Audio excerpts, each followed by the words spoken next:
გამარჯობა ძვირფასო მაყურებლებო, აგორაზე გრძელდება ინტერვიუების სერია ახალი სახეები პოლიტიკაში და დღეს ჩვენი სტუმარი არის დურუ მახარაძე. გამარჯობა დურუ, პირველ რიგში მადლობა მობრძანებისთვის. გამარჯობა, მადლობა მოწვევისთვის. დურუ, პირველი კითხვა მინდა სტანდარტულად დავიწყო, რასაც ყველას უსვავ ხოლმე, შენ შესახებ მცირე ბიოგრაფიული ცნობები რომ მოგაწოდო. კი ბატონო, დავიბადე ბათუმში, აჭარელი ვარ. უნივერსიტეტში სწავლობდი თავისუფალ უნივერსიტეტში. თავიდან ბიზნეს სკოლაში დავამთავრე და მე უკვე ეკონომიკით გავაგრძელე სტუდენტობის პერიოდში. უფრო მეტად დამაინტერესა ეკონომიკა და პოლიტიკა და შესაბამისად მე უკვე ეკონომიკაზე გავაგრძელე. რაღაც პერიოდის განმავლობაში ეკონომიკური მკვლევარი ვიყავი. შემდეგ სხვადასხვა პოლიტიკურ ორგანიზაციებში მუშაობდი და ასევე მაქვს ჩემი ტექნოლოგიური კომპანია, სადაც ტექნოლოგიურ პროდუქტებს ვქნით. ბოლო პერიოდში, ბოლო 2 წელია უკვე აქტიურად სხვადასხვა ფორმით ვარ ჩართული ამ პროცესებში. მეორე კითხვა, რომელიც ასევე სტანდარტული არის ყველასთან, შენს დაგისვავ, როდის გადაწყვიტე და რატომ გადაწყვიტე პოლიტიკაში ჩართვა? წეგან ნაწილობრივ თქვი, რომ ეს ჩემი ინტერესის სფერო გახდაო, მაგრამ ხომ არ დაინახე არა მხოლოდ ინტერესის სფერო, არამედ ასე ვთქვათ, სამოქალაქო პასუხისმგებლობა. კი, ინტერესი დიდი ხნის განმავლობაში მქონდა, მაგრამ ზოგადად პოლიტიკა მაინტერესებდა უფრო ეკონომიკური მიმართულებით, რეფორმები, სტუდენტობიდან მოყოლებული, სულ ფიქრობდი რა არის, რისი გაკეთება არის აუცილებელი და საჭირო იმისთვის, რომ სწრაფად გამდირდეს საქართველო, რა რეფორმები გჭირდება, განათლება იქნება, ჯანდაცვა თუ სხვა ბევრი მიმართულებით. რაღაც პერიოდები პოლიტიკურ ორგანიზაციებში მუშაობდი ბექში, თანამშრომლად სხვადასხვა მიმართულებით და მაგ პერიოდში ნაკლებად თვლიდი, რომ ასე ვთქვათ, მე თვითონ უნდა ყოფილიყავი პოლიტიკოსი, უფრო ასე ვთქვათ, დამხმარე რგოლი ვიყავი, ვუშაობდი პროგრამაზე და ასე შემდეგ. თუმცა ერთი პრობლემა რაც მქონდა, რაც ასე ვთქვათ, შენ გინდა ხოლმე რომ გააკეთო, ვინც ასე ვთქვათ, თვითონ არის პოლიტიკოსი, არა აუცილებელი რომ ის გააკეთოს, ხო? ან რაღაც მე თვითონ რაღაც ჩემი წარმოდგენა შემექმნა, რა უნდა გააკეთოს პოლიტიკოსმა, როგორი უნდა იყოს პოლიტიკოსი და ასე შემდეგ. დღევანდელ რეალობაში საჭიროება ზოგადად ახალი პოლიტიკოსების ყოველთვის გვაქვს, რან სხვა გარემოებაც რო ყოფილიყო, ძალიან დიდი დეფიციტი გვაქვს პოლიტიკოსების ქვეყანაში. რაღაც მაგალითად რო შეადარო რაღაც ერთსულ მოსახლეზე რამდენი პოლიტიკოსი ყავს ქვეყანას, მაგ კუთხით საკმაოდ ჩამორჩვებით. პოლიტიკოსები გვჭირდება არა მარტო რაღაც ქვეყნის თბილისში, გვჭირდება სოფელში, რეგიონში და ასე შემდეგ, რომლებიც იფიქრებენ იმაზე, თუ როგორ გააუმჯობესონ ის გარემო, რომელშიც ცხოვრობენ. საბოლოოდ დღევანდელი რეალობიდან გამომდინარე ამ საჭიროებასაც რო ხედავ, გადავწყვიტე რომ მე თვითონ გამეკეთებინა ის, რაც ასე ვთქვათ, ამდენი ხნის განმავლობაში რაღაცნაირად ვთხოვდი თუნდაც სხვა პოლიტიკოსებს. ვიცი რომ ეს არ არის მარტივი გზა, ბევრი ასე ვთქვათ, სირთულეებიც მოყვება და ასევე ბევრი მით უმეტეს დღევანდელ გარემოში, სადაც ავტორიტარული რეჟიმია რეპრესიული, ბევრი დაბრკოლება და ხიფათიც მოსდევს. თუმცა სურვილი და ასევე ასე ვთქვათ, პასუხისგებლობა, რომ სამოქალაქო პასუხისგებლობის გრძნობა უფრო მაღალია ვიდრე ის რისკები, რაც არის. კი ბატონო, მადლობა დურო. ზოგადად მე ვწერ ხოლმე ჩემ Facebook გვერდზე, უბრალოდ აგორას Facebook გვერდზე, რომ შემოვიდეს კითხვები მომდევნო სტუმართან. ამ შემთხვევაში წინა ინტერვიუებიდან განსხვავებით საკმაოდ ბევრი კითხვა დაგროვდა, ამიტომ მე ჩემი კითხვების მაგივრად პირდაპირ გადავალ, ასე ვთქვათ, იმ კითხვებზე, რომლებიც დაიწერა. უბრალოდ ერთ-ერთი კითხვა გავს იმ კითხვას, რისი დასმაც მე თვითონ მინდოდა. ახლა წავიკითხავ თვითონ რაც დაიწერა Facebook-ზე, მაგრამ მე გადავაკეთებ და ისეთნაირად დაგისვა როგორც მე თვითონ მინდოდა რომ დამესვა. კი ბატონო. ესე იგი ეს კითხვა არის შემდეგი. რა უნდა გააკეთოს საქართველოს იმისთვის, რომ მაქსიმალურად მოკლე დროში დაეწიოს ეკონომიკურად განვითარებულ ქვეყნებს? და ეხლა ჩემ ინტერპრეტაციას ვიტყვი ამ კითხვისას. იქიდან გამომდინარე, რომ მე ვიცი, რომ შენ ეკონომისტი ხარ, რა თქმა უნდა, კითხვები მეც მინდოდა, რომ წასულიყო ეკონომიკის მიმართულებით. და ჩემი კითხვა ასეთნაირად ჟღერს. არის თუ არა ზოგადად, ანუ მოდი ესე ვთქვათ, საქართველოს დღევანდელი ეკონომიკური მდგომარეობა სახარბიელო არ არის. მიუხედავად იმისა, რომ 90-იანი წლების მერე, თუნდაც პირველი მთავრობის პერიოდში, თუნდაც მეორე მთავრობის პერიოდში რაღაც წინსვლა იყო, რაღაც დონის, ეს უნდა ვაღიაროთ. მაინც ქვეყანა არ არის ისეთ მდგომარეობაში, როგორცაც იმსახურებს და როგორც შეუძლია. შენ აქ რაში ხედავ პრობლემას? აქ ხედავ სისტემურ პრობლემას და ხედავ რეფორმების საჭიროებას, თუ სიტყვაზე ხედავ პრობლემას შემდეგნაირად, რომ თვითონ სტრუქტურულად საქართველოს ეკონომიკა კარგად არის მოწყობილი, ოღონდ ამაში ხდება არასწორი ჩარევა მაგალითად პოლიტიკოსების მხრიდან. ხდება ნეპოტიზმი, ხდება კორუფცია და ასე შემდგომ და ასევე ჩემი დაკვირვებით მე მინდა აღვნიშნო, რომ საქართველოში ბიზნესის კულტურა არ არის. აქ უმეტესწილად გულისხმობ მიკრობიზნესებს და ოჯახურ ბიზნესებს. ეხლა რა თქმა უნდა ყველას არ ვეხები, მაგრამ ხშირად არის ისეთი მოვლენები ბიზნესში, განსაკუთრებით მომსახურებობის სფეროში, როდესაც ასე ვთქვათ, სერვისის შემთავაზებელი რეალურად ვერ ერკვევა ვერც ბიზნესის წარმოებაში და ვერც იმაში, თუ რა უნდა შესთავაზოს თავის კლიენტს. აი ერთ-ერთ ბანალურ მაგალითს მოვიყვან, გომისთ არის კურორტული ზონა, ყველამ ვიცით და იქ წელს კომიკური ბიზნესი წამოიწყო ერთ-ერთმა ადამიანმა. თავისი სახლის გვერდით დადგა ხუთსაფეხურიანი კიბე და აწერია ესეთი რამ, 5 წუთი რომ ახვიდეთ ამ კიბეზე, უნდა გადაიხადოთ 10 ლარი. ანუ ეს აი შენს გაგეცინა და მეც გამეცინა ეს რომ დავინახე და აი რაღაცნაირად ეს გონია რომ არის ბიზნესი. რეალურად ბიზნესი გაცილებით უფრო რთული სტრუქტურაა და ამას ცოდნა სჭირდება. აი შენ რაში ხედავ პრობლემას? კიბეზე ადიოდნენ, იხდიდნენ 5 ლარს მაგას. სავარაუდოდ იხდიდნენ, ტყუილად არ დაცემენ. იხდიდნენ პრინციპში ბიზნესია. ბიზნესი ხო? მიკროდონეზე, მაგრამ ფულს თუ იხდი ბიზნესია საბოლოოდ. ბოლო ნაწილიდან დავიწყებთ ზოგადად ბიზნეს კულტურაზე. ანუ იქიდან გამომდინარე, როგორც დემოკრატიაში რატო გვაქვს ხო ეხა პრობლემა და საზოგადოებრივ კუთხით, ანუ ეს არის ჩვენთვის უცხო, ანუ ამის ინსტიტუციური გამოცდილება და მეხსიერება არ გვაქვს. როგორი უნდა იყოს სამართლიანი სასამართლო, როგორი უნდა იყოს დემოკრატიული პროცესები, როგორი უნდა იყოს სამოქალაქო საზოგადოება და ასე შემდეგ. აქაც ხო ვიზრდებით, ანუ მაგალითად დღეს რო შეხედო როგორი არის სამოქალაქო საზოგადოება, 15-20 წლის შემდეგ ან ბევრად უკან ვიყავით და ეხა ბევრად უფრო განვითარებულია მაგ კუთხით გათვითცნობიერება ადამიანის რომ რა არის მისი პასუხისმგებლობა როგორც მოქალაქის, რა არის ქვეყნის პასუხისმგებლობა და ასე ბევრად უფრო მაღალია ვიდრე იყო. თუმცა ჯერ კიდევ შორს ვართ იმ რეალობამდე, რომელიც გვინდა რომ მივიყოთ. იგივე ლოგიკაა ბიზნესიც, ანუ საბჭოთა კავშირში არ არსებობდა ფაქტობრივად ბიზნეს კულტურა, შესაბამისად ვერ შეიქმნებოდა. მერე იყო 90-იანი წლის ის კრიზისები, რაც გადავიარეთ. და რეალურად რაღაც ბიზნესის, როგორც ასე ვთქვათ, კეთების კულტურა დაიწყო 2003 წლიდან. სადაც უკვე რაღაც სამართლებრივ მეტნაკლებად სამართლებრივ სახელმწიფოს ჩარჩო შეიქმნა და რაღაც გადასახადების გადახდა უკვე შესაძლებელი იყო და ასე შემდეგ. მანამდე ხო ან გადასახადის გადახდა საერთოდ არ ხდებოდა და ანუ სხვა რეალობა იყო. აქედან გამომდინარე, რომ ეგ პროცესიც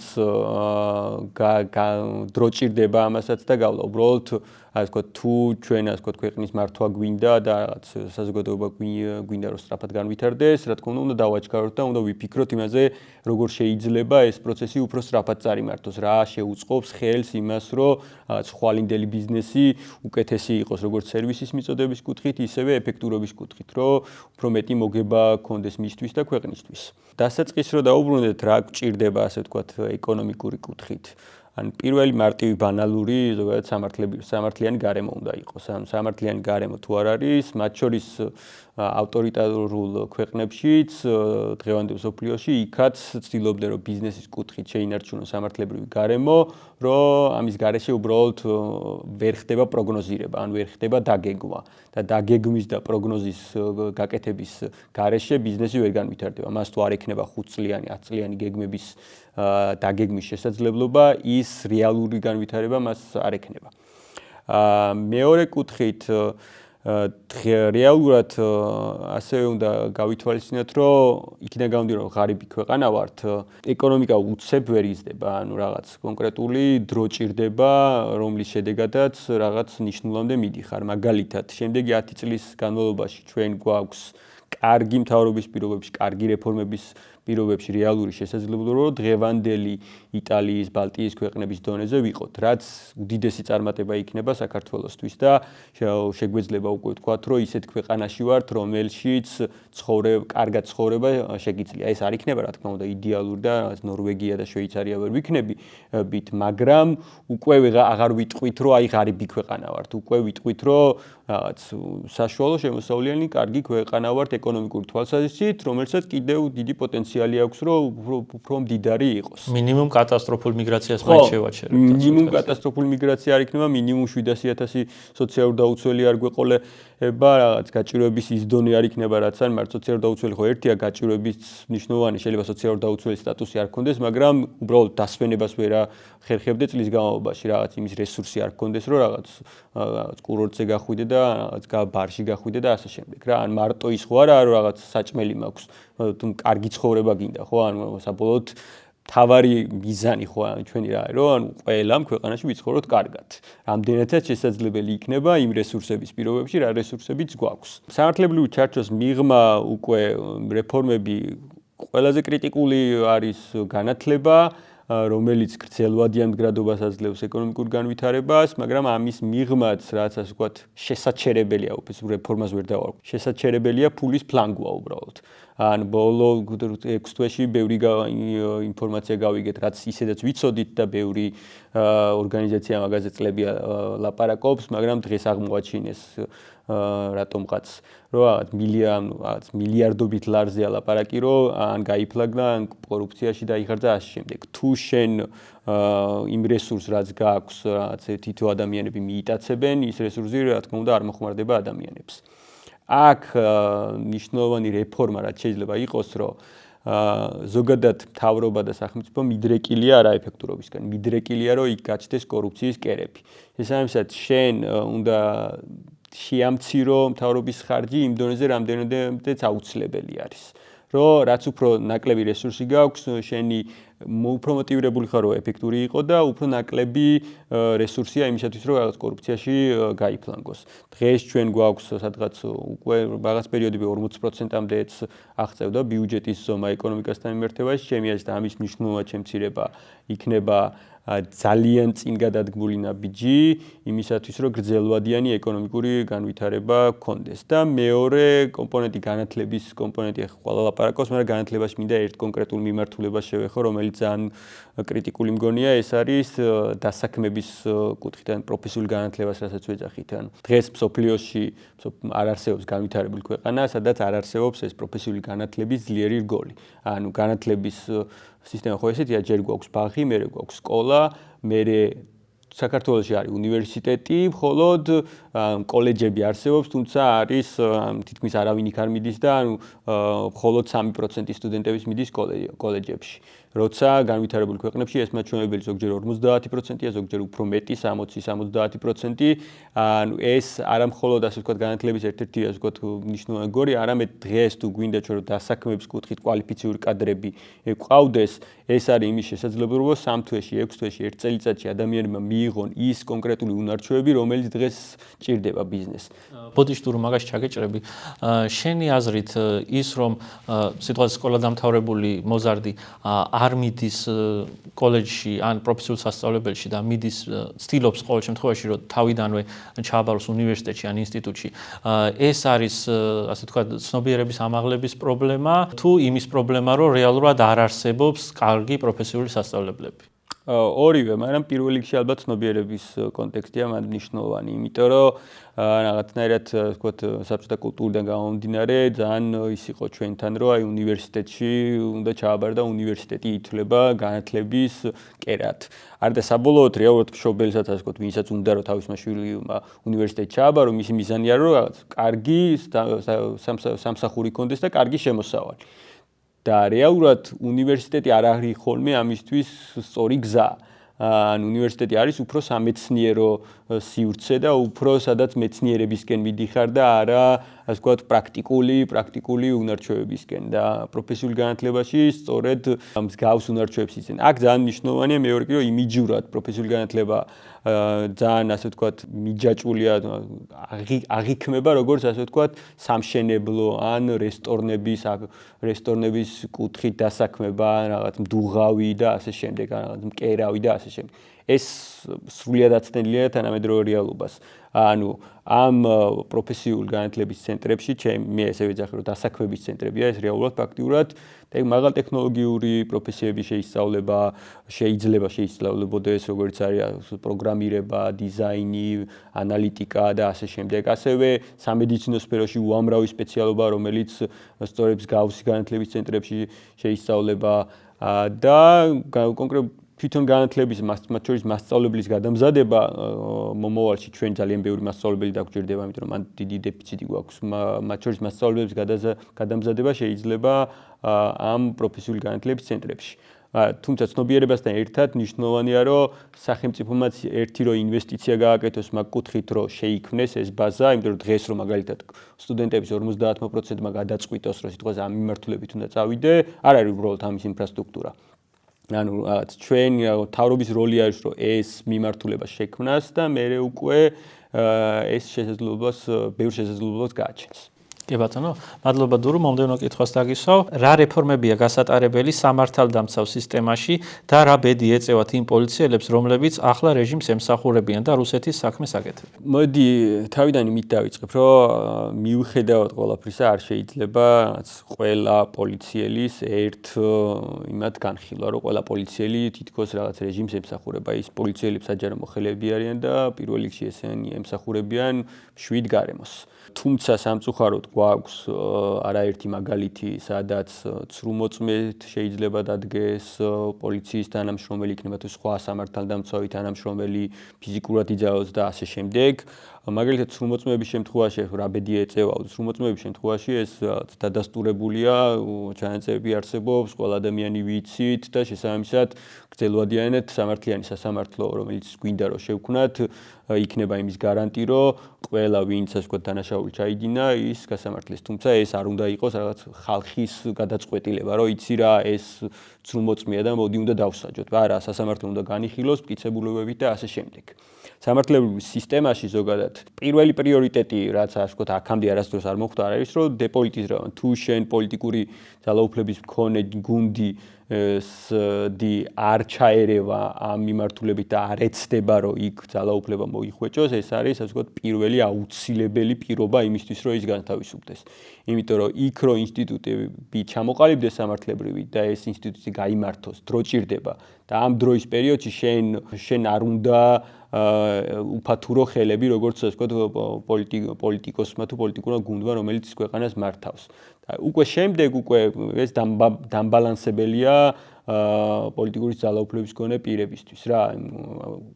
ყოველთვის იმის იმედად, რა თქმა უნდა, ვერ ვიქნებით, რომ იცი რა პოლიტიკოსმა არ უნდა ჩაერიოს. სისტემა უნდა იყოს საბოლოოდ ისეთი, რომელიცაც შეუძლია, რომ თუ ის ეცდება, რომ ჩაერიოს, პირიქით თავდაცვის უნარიანი იყოს და სასჯელი მიიღოს და არა ის, რომ მოუწეროს ყველაფერზე ხელი. კი, ჩვენ გვახსოვს მაგალითად დასავლურ ქვეყნებში, იგივე ამერიკა რო აიღოთ, იგივე ისრაელი რო აიღოთ, სადაც პრეზიდენტის წინააღმდეგაც კი ხდებოდა რაღაც საქმეების აღძვრა და მოსამართლეს გამოჰქონდა მართველი გუნდის საწინააღმდეგო გადაწყვეტილებები. ისრაელში ეხაც აღძრულია ხშირად არის პრემიერ-მინისტრის წინააღმდეგ. კი, ხშირად არის მსგავსი ფაქტები.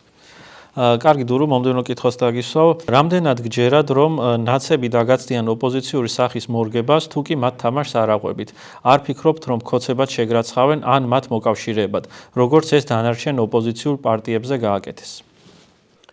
ზოგადად ოპოზიციის სახის მორგებაზე ეხლა ვერავინ ვერ დაგიშვი, უკვე მორგებული ოპოზიცია ვართ, შესაბამისად სახის მორგება დიდად არ გვჭირდება. ანუ ჩვენ ვეწინააღმდეგებით ქართული ოცნების პოლიტიკას, ქართული ოცნების ასე ვთქვათ მიდგომებს და გვინდა ცვლილება. რამდენად დაგაცდიან ზოგადად ჩემთვის და ასე ვთქვათ იმ გუნდით ის ამოცანა გუნდში ცვა არის ადამიანების მხარდაჭერა პირველ რიგში, ანუ ადამიანების მხარდაჭერის მოზიდვა.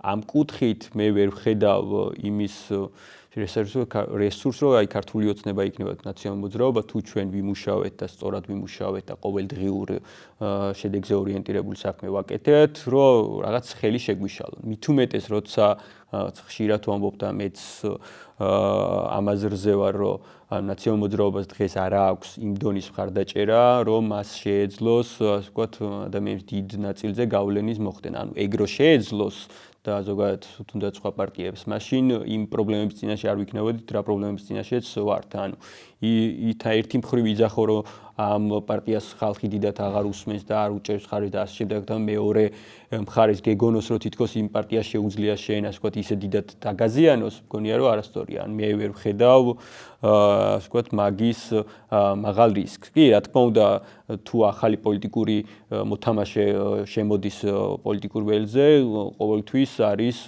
ცდუნება ან თუნდაც ინტერესი იმისთვის, რომ ის კი არ იყოს წინ, არამედ შენ იყოს და ნაციონალურ მოძრაობასაც შეიძლება კონდეს და არაერთხელ ქონია სიტყვაზე ამის სურვილი. თუმცა დღეს რეალობა ცოტათი უფრო განსხვავებული, რომ ყველა იაზრებს, რამდენად კრიზისულ მდგომარეობაში ვართ და შედარებით მაინც მოთოკილები არიან ოპოზიციური პარტია იქნება ერთმანეთის კონკურენციის პირობებში. თუმცა ბოლო 2 კვირა საწინააღმდეგოზე მეტყველებს, მაგრამ მაინც მგონია, რომ რაღაც ეტაპის შემდეგ ეს წინააღმდეგობები დაძლეული იქნება. კი ბატონო, მომდევნო კითხვას დაგისვავ. დღევანდელ პოლარიზებულ პოლიტიკურ გარემოში, როცა ნდობა როგორც ხელისუფლების, ისე ოპოზიციის მიმართ სუსტია. როგორ ხედავ შენი თაობის პოლიტიკოსების როლს ამ ნდობის აღდგენის პროცესში? ნდობა ალბათ ყველაზე თუ არა ერთ-ერთი ყველაზე მნიშვნელოვანია პოლიტიკოსისთვის და იმ რეალობაში, რა რეალობაშიც ვართ, ერთ-ერთი მთავარი პრობლემა და გამომწვევი ის არის, რომ არც პოლიტიკოსებმა დაკარგეს ხალხის ნდობა, ანუ ადამიანები ვეღარ ენდობიან, შეიძლება ითქვას ვეღარ ენდობიან პოლიტიკოსებს, იმდენად ბევრი იმედგაცრუება აქვთ წლების განმავლობაში. მანდ ერთას ვთქვათ, ჩემს გულის ტკივილს გავიზიარებს, რაც უკავშირდება ამ კითხვას, რომ არსებული პოლიტიკოსები იქნებიან თუ პოლიტიკური ორგანიზაციები ძალიან ფოკუსირებული იყვნენ წლების განმავლობაში ტელევიზიაზე მხოლოდ და დაავიწყდათ ერთი ძალიან მნიშვნელოვანი საქმე ზოგადად პოლიტიკოსის, ან პირდაპირი კომუნიკაცია. ანუ ხშირად ამბობენ ხოლმე რაღაც რეგიონების სიარული, მაგრამ რეგიონების სიარული არა აუცილებელი, ანუ სადაც ხარ იმ პერიმეტრზე, თბილისში ხარ, თბილისში შეგიძლია, სხვაგან ხარ სხვაგან, თუ პოლიტიკოსი ბევრ ადამიანს პირადად არ ესაუბრება, ის დასაწყისში განსაკუთრებით მას ძალიან გაუჭირდება ნდობის მოპოვება. ანუ ეგრე შეიძლება ადამიანები იმდენად გენდნონ, რომ გამოყვნენ ისეთ მნიშვნელოვან ბრძოლაში, რაც დღეს გვაქვს. ანუ ჩემთვის და ამ ახალი ძალებსაც ეგრე უყურებ, პირველი ამოცანა ეგ იქნება, რომ ბევრ ადამიანს მაქსიმალურად გარდა სოციალური მედია იქნება თუ მედია პირდაპირ კომუნიკაციაში დავარწმუნოთ, რომ ჩვენ შეგვიძლია პასუხისმგებლობის აღება და ჩვენ გვაქვს იმის კომპეტენცია, რომ უკეთესობისკენ წავიყვანოთ პროცესი. მეორე კომპონენტი ნდობის მოპოვებაში არის, რომ რაზეც ავიღებთ პასუხისმგებლობას, ის შედეგი უნდა ვაჩვენოთ. თუ ვერ ვაჩვენებთ, ეგეც უნდა ვთქვათ, რომ რაღაცას პასუხისმგებლობა ავიღეთ, მაგრამ ვერ შევასრულეთ და რატო ვერ შევასრულეთ. თუ შენ ერთხელ გააკეთებ ამას, რომ რაღაცას პასუხისმგებლობა აიღე, გააკეთე მეორეჯერ, მესამეჯერ, ეს ეყალიბდება ადამიანებს შორისაც ნდობა და ამორჩევასა და პოლიტიკოსს შორისაც ნდობა. დურუ ნდობაზე მინდა ჩავამატო, ასე ვთქვათ, ესეთი მონაკვეთიც. აი რომ ავიღოთ შარშანდელი არჩევნები და წლევანდელი არჩევნები, საუბარი მაქვს თვითმმართველობის არჩევნებზე წელს. შარშანდელი არჩევნების პერიოდში ადამიანები, რომლებიც მხარს უჭერდნენ მაგალითად პარტია გირჩს. საუბარი მაქვს 36 ნომერ პარტია გირჩზე და ასევე ადამიანები, რომლებიც მხარს უჭერდნენ ალტინფოს, რომელიც დღეს რაღაც გადატრანსფორმირდა და კონსერვატორები ქვია. კი, მეც მათ კონსერვატორებად ვერ აღვიქვავ. რომ დავაკვირდეთ, მათი ხმების რაოდენობა თითქმის არ შეცვლილა. ამ შემთხვევაში თბილისის მასშტაბი ავიღოთ, თითქმის არ შეცვლილა თბილისის მასშტაბით წინა არჩევნებსა და წლევანდელ არჩევნებს შორის. მაგრამ მეორე მხრივ საკმაოდ შეიცვალა გახარიას და ლელოს ხმების რაოდენობა.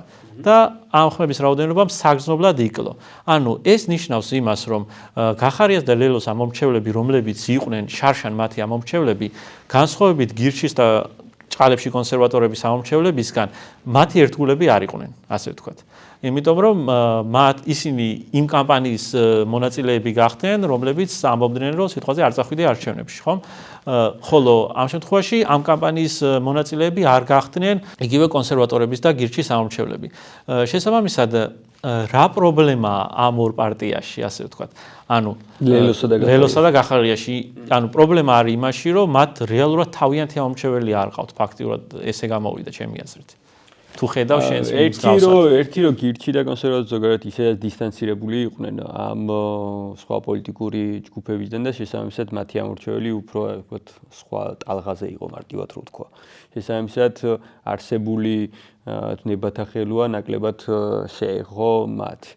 მეორე კომპონენტი რომ ლელოსაც და გახარიას შემთხვევაშიც წინა არჩევნებზე და სავარაუდოდ სხვა პარტიების შემთხვევაშიც ძალიან დიდი დოზა იყო ადამიანების, რომლებიც ხმას არ აძლევდნენ იმიტომ, რომ რაღაც ამ პარტიის დიდი ასე ვთქვათ ხურავი ხარდაჭერილი იყო, მაგაზე მათემატიკური გათვლებით ან რაღაც უფრო მეტი სიმპათიით რაღაც დონეზე, მაგრამ მარტივად რომ შეიძლება შეეცვალა მოსაზრება. მაგ კუთხით მგონია რომ ლელო და გახარია განსაკუთრებით ეგეთი ტიპის პოლიტიკური ორგანიზაციები იყვნენ, რომელსაც ადამიანებმა მირჩენ ხმა იმისთვის, რომ უბრალოდ სხვების თანასწორები ყოფილიყვნენ და უფრო დაბალანსებული ყოფილიყო პოტენციური კოალიციური მთავრობა. მეორე კომპონენტი მანდ ის არის, რომ ზოგადადაც თვითმმართველობის არჩევნებზე ბევრად უფრო ნაკლებ ხმას იღებს ნებისმიერი პოლიტიკური ორგანიზაცია და მით უმეტეს ეხლა მსგავსი ტიპის თვითმმართველობის არჩევნებზე, რომელიც არჩევნებით ვერ შეიძლება შეფასდეს.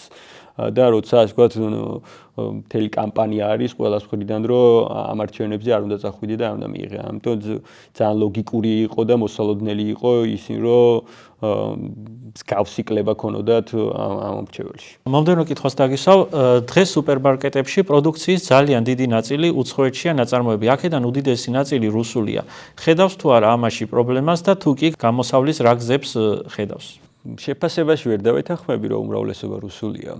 ჩემი დაკვირვებით რაღაც ნაწილი არის, მაგრამ არ მგონია რომ ეგეთი უმრავლესობა იყოს. ზოგადად ნებისმიერი პროდუქციას შემოტანას მე ვემხრობი თუ ყავს აქ ადგილზე მომხმარებელი ადამიანს და მისთვის ეს პროდუქტი არის ღირებული და მას რაღაც სიკეთეს ძენს, ეს პროდუქტი უნდა შემოვიტანოთ. სურსათთან დაკავშირებით რაც შემიძლია ვთქვა, რომ ინფლაცია არის ძალიან დიდი პრობლემა განსაკუთრებით სურსათის კონტექსტში, იმიტომ რომ სხვა ზოგადად ინფლაცია შეიძლება იყოს ხოლმე რაღაც 3%, 5%, 2%, საბოლოოდ ბოლო 10 წელი როა იყო, მაინც მაღალი იყო, მაგრამ კონკრეტულად სურსათთან მიმართებაში იყო რადიკალურად ბევრად უფრო მაღალი, ორჯერ უფრო მაღალი ვიდრე ზოგადი ინფლაცია. რაც იწვევს რა, ანუ ყველაზე ასე ვთქვათ ვერაგი რაღაც არის ინფლაცია, იმიტომ რომ ვერაგი ხერხია, ასე ვთქვათ, გაღარიბების ადამიანების. ანუ რაღაც დრო გადის, უბრალოდ შეიძლება შენ ცხოვრებას დიდად არაფერი არ იცვლება, მაგრამ ღარიბდები იმით, რომ უბრალოდ ფასები იზრდება და ამაზე პასუხისმგებელი ვინც არის რეალური მთავრობა და მისი ასე ვთქვათ არასწორი ხარჯვა როგორც წესი. ის არანაირ იმას არ იღებს, ასე ვთქვათ, პირდაპირ პასუხისმგებლობას ამაზე. ამიტომ ერთ-ერთი ასე ვთქვათ მნიშვნელოვანი ნაწილი პოლიტიკის და სწრაფი განვითარების მათ შორის ის უნდა იყოს, რომ ჩვენი ასე ვთქვათ მიზანი ის ხო არ არის მხოლოდ რომ აი რაღაცნაირად მაჩვენებელში, ეკონომიკურ მაჩვენებელში მაღლა ვიყოთ და სხვებთან აღარ. არამედ ის არის, რომ ადამიანებს რეალური დოვლათი ჰქონდეთ იმისა, რომ შეიძინონ. და მაგ კუთხით ინფლაციის დაბალ დონეზე ყოფნა კრიტიკულად მნიშვნელოვანი იქნება. კი ბატონო. მომდევნო კითხვა, აზარტული თამაშების კომპანიები რომ ასე მომრავლდა თბილისში, რას ფიქრობს ამაზე? მათი რეკლამები ძალიან ბევრგანაა ქალაქში და ასევე ბევრ ონლაინ მედია საშუალებებში. უამრავი პოპულარული და ბევრი ჩვენგანისთვის საყვარელი იუთუბერი არ ამბობს უარს მათ სპონსორად ყოლაზე. როგორ შეიძლება ამასთან ბრძოლა? არა მთავრობამ ესა და ეს უნდა გააკეთოს, ეს ბჭყალებში აქ ჩასმული. ამ კუთხით არამედ პოლიტიკაში ახლად გამოჩენილ ადამიანებს და ნებისმიერ მოქალაქეს რა შეგვიძლია გავაკეთოთ მთავრობების ლოდინის გარეშე? მან ერთადაც ვიტყვი, რომ ზოგადად კიან გამომდინარე რაღაც ჩემი წარსული და გამომდინარე უფრო მეტად თავისუფალი ბაზრის იდეალისტი ვიყავი რაღაც დონეზე, ნაკლებად ვემხრობოდი ხოლმე ჩარევებს, მათ შორის სათამაშო ბიზნესი, მათ შორის სიგარეტთან მიმართებაში, თუმცა ბოლო 5 წლის განმავლობაში რაღაცნაირად ეგ ნაწილი შემეცვალა, ასე ვთქვათ, ეგ მოსაზრება და მათ შორის სათამაშო ბიზნესზე რა რეგულაციებიც მიიღეს, ძირითად ნაწილში ვემხრობი. არ ვიცი ქალაქის მასშტაბში რას გულისხმობს, იმიტომ რომ რეკლამის კეთება თვითონ სათამაშო ბიზნესში უკვე აკრძალულია. ანუ არ შეუძლია რომ რაღაც მაგალითად ტელევიზიაში რეკლამა მიიტანოს, ან გარე რეკლამა გააკეთოს და ასე შემდეგ. თუმცა ის მართალია მაგალითად იუთუბერის დასპონსორება შეუძლია და შეუძლია სხვა გადაცემა რაღაც დაასპონსოროს და ასე შემდეგ. მან თავარი პრობლემა ის არის რომ ერთი პრობლემა ის არის რომ შენ ვერ აკრძალავ ამას სრულად. ვერ აკრძალავ განა იმიტომ რომ ასე ვთქვათ კანონმდებლობას ვერ შემოიტანს, კი შემოიტან, მაგრამ უამრავი საშუალება არსებობს ადამიანისთვის, რომ ქართულ გემბლინგ კომპანიებში კი არ ითამაშოს, უცხო რუსულ გემბლინგ კომპანიაში ითამაშოს და ასე. შენთვის თავარი ხო ამოცანა ეგ არის რომ ადამიანები არ მივიდნენ და არ ჩაერთონ ამ მახეში. კი, თუ აი ბოდიში რაღაც დაკონკრეტებას გავაკეთებ. ჩემი აზრით, თავიდან ყოველ შემთხვევაში ასე წერია კითხვა, რომ ალბათ ეს ადამიანი პრობლემას ხედავს იმაში, რომ უშუალოდ ეს სათამაშო ბიზნესი არის ქალაქში განლაგებული და ალბათ გულისხმობს მათ ქალაქგარეთ გატანის შესაძლებლობაზე. აი მან მე რაც ვიცი ეგ სფერო დღეს ნაკლები პრობლემაა რომ ქალაქში ბევრი იყოს, ანუ დღეს ასე ვთქვათ თამაში ზოგადად გემბლინგში თამაში რაც ხდება 80%-ზე მეტი არის ონლაინ, სადაც არ უნდა იყო ითამაშებ. და მაგ კარათ გატანის არის ვთქვათ შესაბამისად არს ვერ ვხედავ მაგ კუთხით.